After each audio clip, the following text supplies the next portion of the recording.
Welcome! Today I'll show you how to metal leaf a surface and create a unique patina finish. Join me!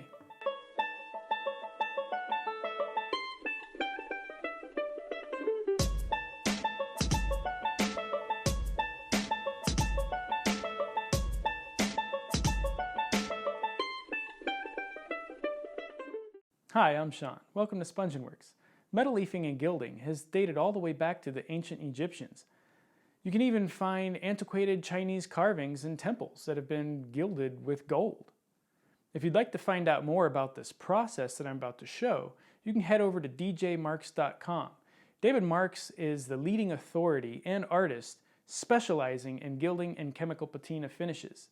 You can buy his DVD that'll teach you all the things you need to know, or you can download 2 episodes of Woodworks, episode 601, the gilded picture frame, and episode 610, the folding panel screen.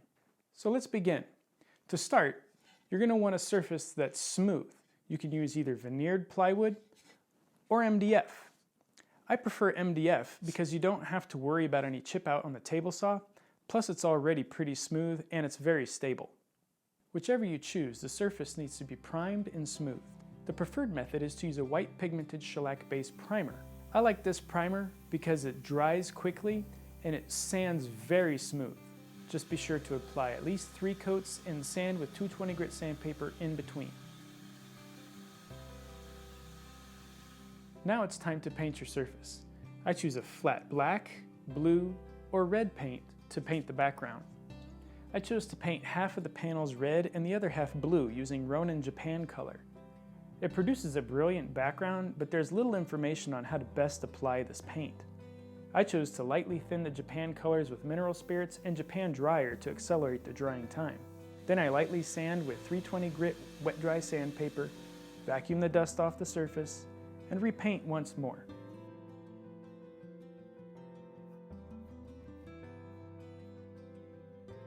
With the surfaces smooth, you can now begin the metal leafing process. It starts by brushing on a gilder's size, which is essentially an oil varnish. I filter the size in a secondary container and brush it on the surfaces using a chip brush. Be sure to do this in a very clean environment, as dust will settle on the surface and telegraph through the metal leaf. Allow the size to cure and test the surface with the back of your knuckle until it has the tackiness of masking tape. The surface is now ready to be leafed. I prefer transfer over loose leaf metals for this application, as it's easier to lay each piece flat on the surface. You can also use fruit bag netting as a mask. Just place it on the surface, lay the metal leaf down, and press it lightly into the size. It's tempting to lift it off immediately, but allow the size to cure more before doing so. As you continue laying each piece, selectively break the leaf to reveal the background color. This is a process known as no-tan gilding, where you leave 5 to 30% of the background showing. Continue leafing the panel until it's covered as you like. Then lay a sheet of wax paper on the surface and use your fingers to lightly rub or burnish the metal onto the surface. Then allow the piece to cure for 4 to 6 hours depending on the directions on the can of size. Once the size has fully cured, you can pull the mask off and brush off the loose pieces of metal leaf. I save them for future projects in a small container. To rub the small pieces off the surface, you can use a cotton ball. Just use light pressure and try not to rub through the metal, as it is a mere 3/millionths of an inch thick. Now it's time to add this unique tarnished effect using chemicals. I use a respirator with a carbon filter, goggles, nitrile gloves, plastic cups, acid brushes, water in a spray bottle, and to create the pattern in the surface, I use gift bag tissue paper and cheesecloth. Be sure to keep each chemical separate from the other and always add the chemical to the water.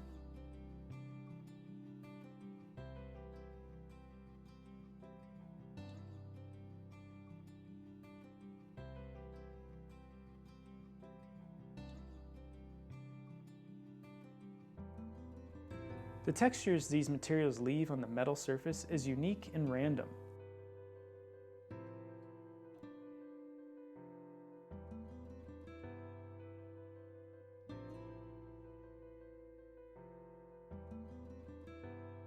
Once the chemical patina has been applied, the surface needs to be sealed.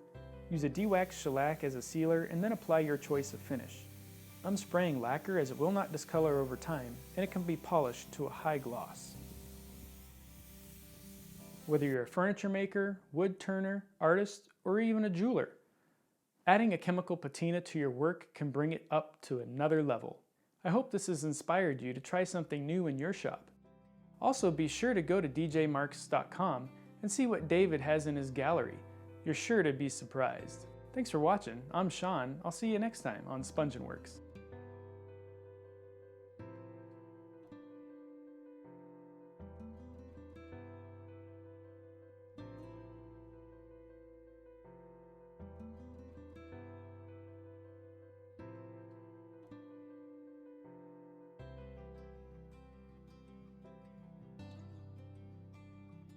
To keep up with current projects, follow me on Twitter and Instagram.